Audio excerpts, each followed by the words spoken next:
Bonjour à tous et bienvenue. Dans cette vidéo, nous allons voir une introduction sur la notion d'algorithmique. Premièrement, on va voir qu'est-ce qu'un algorithme. Un algorithme représente une solution pour un problème donné. Cette solution est spécifiée à travers un ensemble d'instructions séquentielles avec un ordre logique qui manipule des données. Donc, on ne peut pas voir un algorithme sans avoir un problème. Donc, on peut définir l'algorithme comme une suite d'actions ou d'instructions élémentaires qui doivent être exécutées dans un ordre bien déterminé pour résoudre un problème ou réaliser un travail permettant de transformer des données en entrée en données de sortie. Une fois l'algorithme est écrit, avec n'importe quelle langue, il sera transformé après avoir choisi un langage de programmation en un programme code source qui sera compilé et exécuté par l'ordinateur. Donc, comme nous avons dit précédemment, un algorithme représente une solution à un problème donné. Et pour atteindre cette solution algorithmique, un processus d'analyse et de résolution sera appliqué. Ce processus est constitué des étapes suivantes. La première étape est d'analyser le problème, c'est-à-dire comprendre ce qui est demandé et identifier les entrées et les sorties afin de modéliser le problème. La modélisation.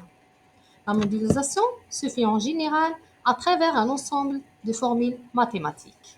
La troisième étape est d'implémenter le modèle, c'est-à-dire déterminer les instructions élémentaires formant l'algorithme. L'étape suivante consiste à traduire l'algorithme en programme. Cette étape est réalisée avec un langage compréhensible par l'ordinateur appelé langage de programmation tel que Pascal, C, C++, Java, Python, etc. À la fin, bien sûr, on va obtenir les résultats en exécutant le programme. Donc, un algorithme permet de réaliser un traitement sur un ensemble de données. En entrée, pour produire des données, en sortie. C'est quoi une donnée? Une donnée représente une information manipulée par un algorithme ou un programme. Toutes les données d'un programme sont des objets dans la mémoire vive, c'est-à-dire un espace réservé dans la RAM. Et chaque objet, chaque espace mémoire est désigné par appellation dite identificateur. Un identificateur permet d'identifier d'une manière unique un algorithme, une variable, une constante, une procédure ou une fonction. Un identificateur est une chaîne de caractères contenant uniquement des caractères alphanumériques, alphabétiques de A à Z, soit minuscules ou majuscules, et numériques de 0 jusqu'à 9, et le tiret 8, et qui doit commencer soit par une lettre alphabétique ou tiret 8. Et voici quelques exemples d'identificateurs valides ou non valides. Les données sont des informations nécessaires au déroulement d'un algorithme. On distingue deux catégories, les constantes et les variables. Une constante, c'est une donnée fixe, ne varie pas durant l'exécution d'un algorithme. Une variable, c'est une donnée dont le contenu peut être modifié par une action durant l'exécution d'un algorithme.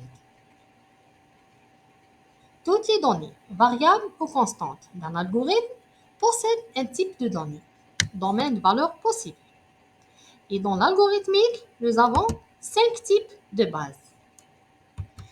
Le type entier, c'est un nombre qui ne possède pas la partie décimale, par exemple, moins 345, 178, 2023.